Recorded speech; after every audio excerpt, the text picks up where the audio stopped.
नमस्कार दोस्तों, स्वागत है आपका अपने YouTube चैनल पर। IUAC inter university accelerator centre, जिसे न्यूक्लियर साइंस सेंटर भी बोला जाता है, ये आपका एजुकेशन मिनिस्ट्री के अंडर में आता है। UGC का एक ऑटोनोमस सेंटर है। इसमें आपका साइंटिस्ट का, इंजीनियर का और जूनियर इंजीनियर का रिक्रूटमेंट का नोटिफिकेशन आया है। एक बहुत ही रेपुटेड जॉब है, बहुत अच्छी जॉब है, साइंटिस्ट का जॉब है। बस वैकेंसीज थोड़ी सी भले कम है, 26 टोटल वैकेंसीज हैं, लेकिन एक जॉब बहुत ही अच्छा है।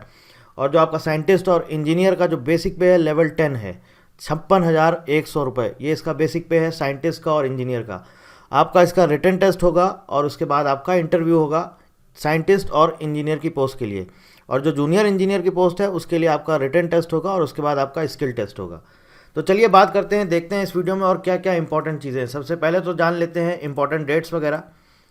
ऑनलाइन रजिस्ट्रेशन आपका 12 फरवरी से स्टार्ट हो चुका है। नोटिफिकेशन भी आज से 2 दिन पहले यानी कि 12 फरवरी 2022 को ये रिलीज़ किया गया है।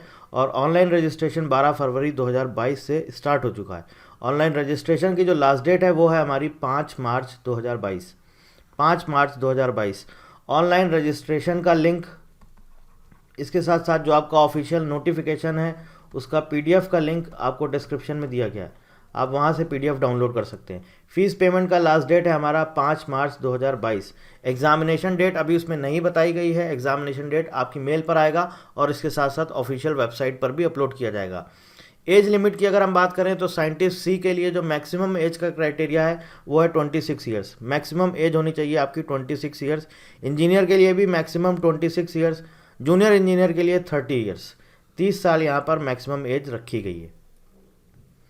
अब बात करते हैं एप्लीकेशन फ़ीस। जो आपको फॉर्म फिल करना है उसकी फ़ीस कितनी है। तो साइंटिस्ट सी के लिए अगर अप्लाई करते हैं तो 1,000 रुपये फ़ीस है। इंजीनियर की पोस्ट के लिए अप्लाई करते हैं तो 1,000 रुपये फ़ीस है। जनरल कैटेगरी, OBC और EWS इन सब के लिए 1,000 रुपये फ़ीस है, साइंटिस्ट सी के लिए और इंजीनियर की पोस्ट के लिए। और अगर आप जूनियर इंजीनियर के लिए अप्लाई करते हैं तो 500 रुपये इसका एप्लीकेशन फ़ीस है। SC ST और फिजिकली हैंडीकैप्ड इनके लिए कोई फ़ीस नहीं है, इनका फ़ीस नील है। सैलरी की अगर हम बात करें तो देखिए, जो साइंटिस्ट सी है और जो इंजीनियर है लेवल 10 है, लेकिन यहाँ पर क्या बोला गया है, यहाँ पर बोला गया है पहले इनिशियल आपका 1 साल का ट्रेनिंग होगा। 1 साल का ट्रेनिंग होगा और ट्रेनिंग के दौरान जो आपका पोस्ट होगा वो होगा साइंटिस्ट ट्रेनी। Scientist trainee. और यहाँ पर आपको स्टाइपेंड दिया जाएगा। और जब ये आपका ट्रेनिंग पीरियड कंप्लीट हो जाएगा तब ये आपको जो पोस्ट मिलेगा वो मिलेगा साइंटिस्ट सी। ट्रेनिंग कंप्लीट होने के बाद आपको जो पोस्ट मिलेगा वो मिलेगा साइंटिस्ट सी। और जो आपका पे लेवल होगा वो होगा पे लेवल 10। बेसिक पे 56,100। इंजीनियर का भी सेम यही है, लेवल 10, बेसिक पे है 56,100 रुपये। बात करते हैं जूनियर इंजीनियर की, तो जूनियर इंजीनियर का लेवल 6 है, बेसिक पे 35,400। आप इसमें अपने अकॉर्डिंग DA HRA ऐड कर सकते हैं। आपको सबको पता है कि DA कितना मिलता है, 31% है। HRA कितना है, 27% है, 18% है, 9% है, अलग अलग सिटी के हिसाब से। इसके अलावा आपको यहाँ पर ट्रैवल अलाउंस मिलेगा, ट्रांसपोर्ट अलाउंस जिसे बोलते हैं। इसके अलावा LTC है, मेडिकल रिम्बर्समेंट है। ये सारी चीज़ें आपको मिलेंगी जो भी गवर्नमेंट के नॉर्म्स होते हैं या इस यूनिवर्सिटी के नॉर्म्स है उसके अकॉर्डिंग आपको ये सारे एक्स्ट्रा पर्क्स वगैरह ये सब दिए जाएंगे।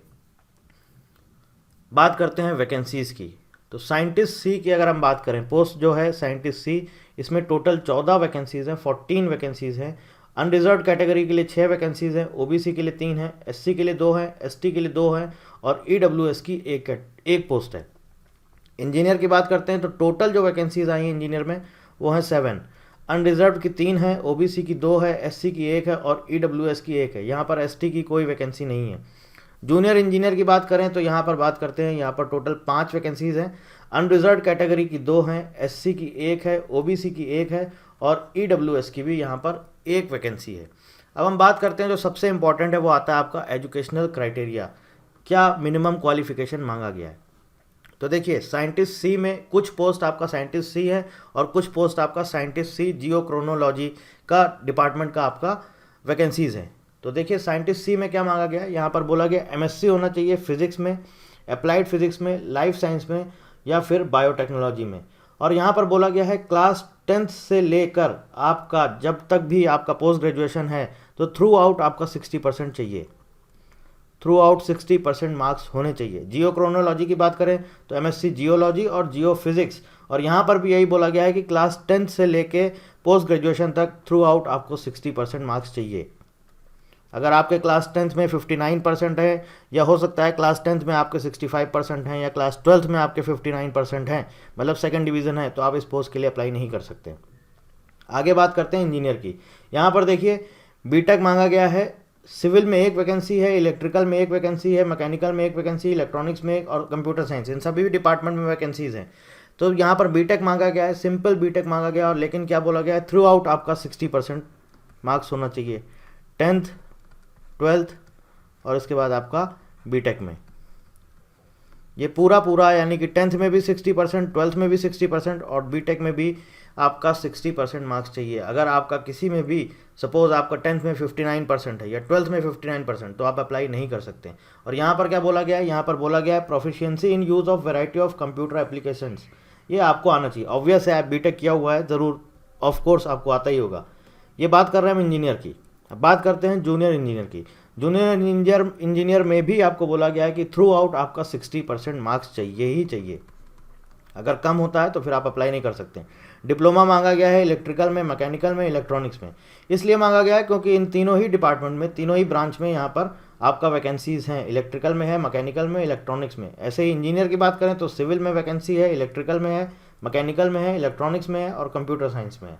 ठीक है। इसके अलावा जो जूनियर इंजीनियर है, यहाँ पर बोला गया डिज़ायरेबल है 3 years experience in relevant field with R&D institution, research and development institution का अगर आपके पास 3 years का एक्सपीरियंस है तो आपको प्रेफरेंस मिलेगा। ये डिज़ायरेबल है, ये कंपलसरी नहीं है। अगर आपके पास है तो आपको प्रेफरेंस मिलेगा। आगे बात करते हैं आपका जो सिलेक्शन प्रोसेस है ये क्या है। तो देखिए जो साइंटिस्ट का पोस्ट है, यहाँ पर रिटन टेस्ट होगा और इंटरव्यू होगा। तो रिटन टेस्ट कब होगा, अभी इसकी डेट नहीं आई है। सबसे पहली चीज़, जो आपकी रिटन टेस्ट की डेट है, एग्ज़ाम की डेट, ये नोटिफिकेशन में नहीं है। ये आपको मेल के थ्रू आएगा या फिर इनकी ऑफिशियल वेबसाइट है, वेबसाइट पर अपलोड किया जाएगा। इसके अलावा एक ईमेल आईडी दी गई है, अभी हम आपको ईमेल आईडी बता देंगे। तो कोई क्वेरी है तो आप वहाँ पर अपनी जो भी क्वेरी है वो आप वहाँ पर ईमेल सेंड कर सकते हैं, तो आपको वहाँ से प्रॉपर रिप्लाई मिल जाएगा।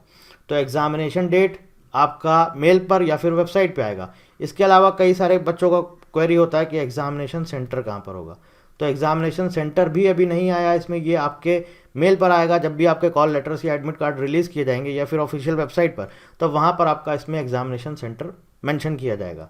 तो साइंटिस्ट की पोस्ट के लिए आपका रिटन टेस्ट होगा और इंटरव्यू होगा। अब आपके मन में एक और क्वेश्चन आएगा, वो ये आएगा रिटन टेस्ट तो होगा, इसका क्या सिलेबस है, क्या इसका एग्जामिनेशन पैटर्न है।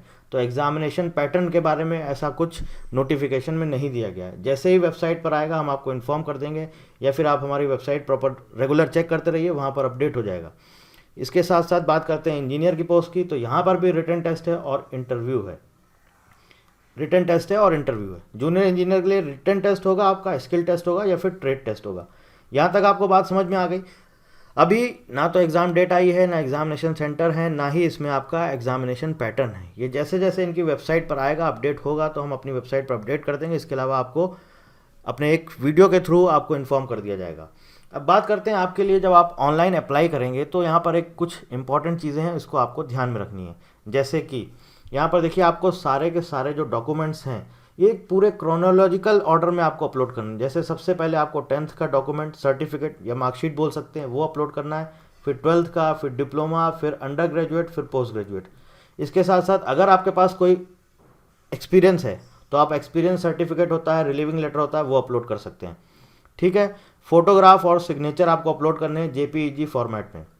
और अगर आपका पास कोई किसी कैटेगरी, डिफरेंट कैटेगरी से अप्लाई करते हैं, सपोज SC ST से बिलोंग करते हैं, OBC से हैं या EWS से बिलोंग करते हैं, तो अगर आपको इसके लिए अप्लाई करना है तो उसके लिए आपको कैटेगरी सर्टिफिकेट भी यहाँ पर सेल्फ अटेस्टेड आपको अपलोड करना पड़ेगा। और यहाँ पर लिखा गया है जो OBC का सर्टिफिकेट होगा ये 1 अप्रैल 2021 या उसके बाद का बना होना चाहिए। नो ऑब्जेक्शन सर्टिफिकेट यानी कि NOC, अगर आप एम्प्लॉयड हैं, कहीं जॉब कर रहे हैं अभी, तो आपको NOC भी एक सबमिट करना पड़ेगा। इसके अलावा एक photo identity card, Aadhaar, passport, PAN, voter ID, driving licence, ये आपको अपलोड करना पड़ेगा। और ये आपका ओरिजिनल जो है, ये आपका जब आपका वेरिफिकेशन प्रोसेस होगा या फिर इंटरव्यू होगा उस टाइम पर भी मांगा जा सकता है। अब इससे रिलेटेड कोई भी आपकी क्वेरी है कि एग्ज़ाम सेंटर कहाँ आएगा, आपका एग्ज़ाम पैटर्न क्या है, सिलेबस नहीं दिया गया है, सिलेबस क्या होगा, ये सारी चीज़ें आप इस मेल पर rectt.iuac@gmail.com यहाँ पर मेल सेंड कर सकते हैं। यहाँ पर आप एक क्वेरी अपनी भेज सकते हैं और यहाँ पर आपको प्रॉपर रिप्लाई मिल जाएगा। बाकी जैसे ही वेबसाइट पर अपडेट होगा तो हम आपको एक वीडियो के थ्रू इन्फॉर्म कर देंगे। कोई और क्वेरी है इस एग्ज़ाम से रिलेटेड तो आप हमसे कमेंट करके पूछ सकते हैं। So thank you very much and thank you for watching.